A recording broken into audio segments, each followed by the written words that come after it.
Thank you all for your support in making this event a success. Today we have gathered here to find who we are, what we are, and where we are in this universe.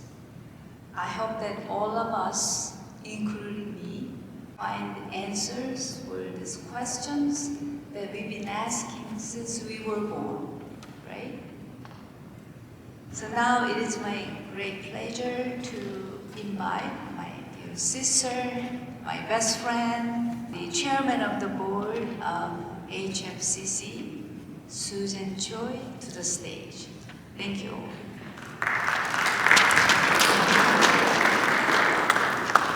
Thank you so much for coming to our very special and beautiful event today. My name is Susan Choi. I'm a chairperson for Hanmi Family Counseling Center. And I would like to extend my deepest appreciation for everyone who is involved in organizing this event. First of all, Dr. Susan Yang, she's my dear sister, and she's the one who was able to make this happen on behalf of Chapman University and ECHO, and Candy Reyes, who worked so tirelessly to make that happen. And also, Hanmi Family Counseling Center's CEO, Danny Yu, and our staffs, and Hanmi Family Counseling Center's financial support to make this happen. From our operation of Counseling Center, it's a nonprofit organization, and we realized that helping out with many people who need counseling, it is very important and needed to have this type of meditation. And I hope this meditation session will bring more meaningful finding of who you are, what it means to you, to have this type of meditation through our outstanding speakers and through the meditation actual practice. I would like to invite our Fletcher Jones Endowed Professor, Dr. Menas Kafatos, as our first speaker. Perhaps, if I may go a little bit into the speculative, which is not speculative, is that maybe we are the entire universe. Certainly, from the point of view of science, in terms of how many cells are in our body, we are a very intricate set of cells. We are an organism, each one of us, and we take it for granted that we're separate from each other, right? It's separate from me, she's separate from me. But in truth, we're really one. And this is the eternal truth taught by the ancient ones. These apparent differences are only apparent and they're not real. And we seem in today's modern world to emphasize the differences rather than emphasize the unity of it all. So, as a scientist, I'm declaring that we are one.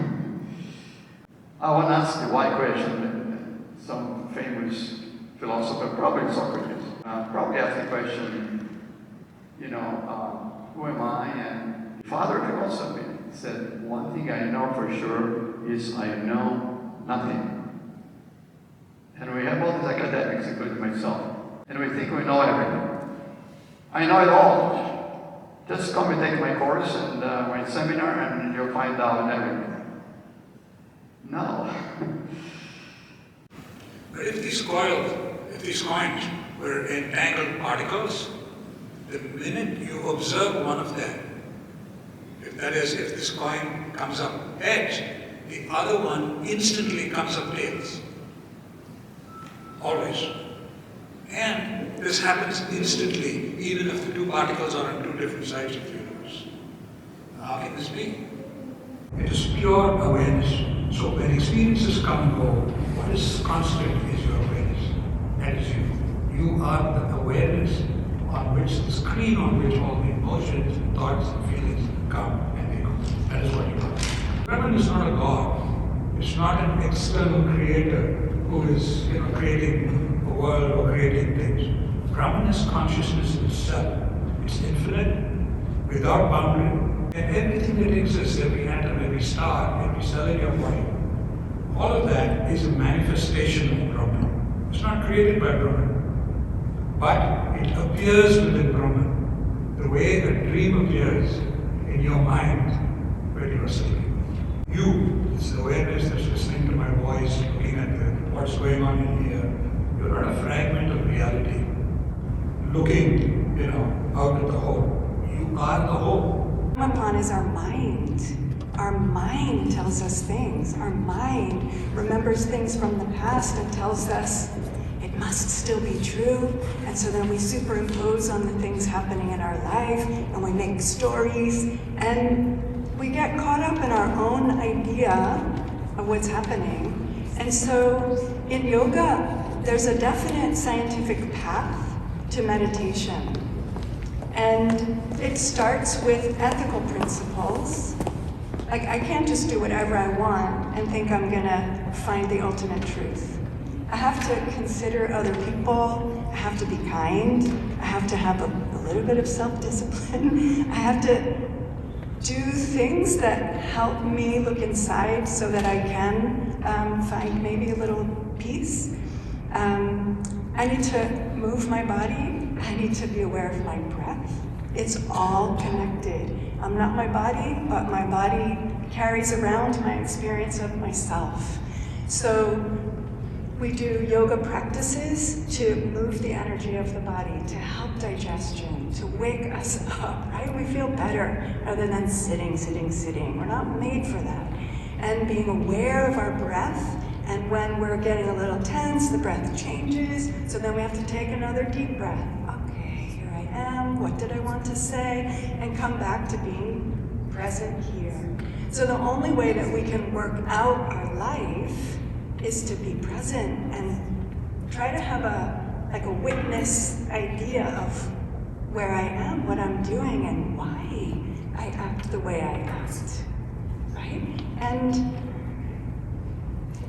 that's not an easy task, to be quiet enough to really see yourself, okay? And it's not something that you can just close your eyes and do. It's a process. And many people go, oh, my mind's so busy, I can't sit. But that's exactly when you sit. Oh my gosh, I'm watching my mind bounce like a ping pong ball. Wow, okay? But then you're watching yourself. You can't stop it, but you're watching. Right? So then you have a different relationship with yourself, right? Just like Ashok said, I'm not the same person. When I get my hair cut and there's gray hair in my lap, I'm like, whose hair is that? But that's what's happening. Like, age happens and things change. So in meditation, first we're just trying to be quiet and see what's there. And have no expectation that it should be quiet, because it's not going to be quiet. It's really uplifting when you can be in that space. You can be free, right? It can be art. It can be walking in nature, that you feel that peace. Because otherwise, the mind is bouncing all the time. So we're in charge of our mind. Our mind is our tool, but like Ashok also said, it's not me. This is the mind I have, and it does what it does because of my experience, but it's not who I am. Just place your hands on your knees or in your lap and close your eyes. And just see what's happening in your mind right now. We've been putting some interesting ideas in your head, so just see what's floating around.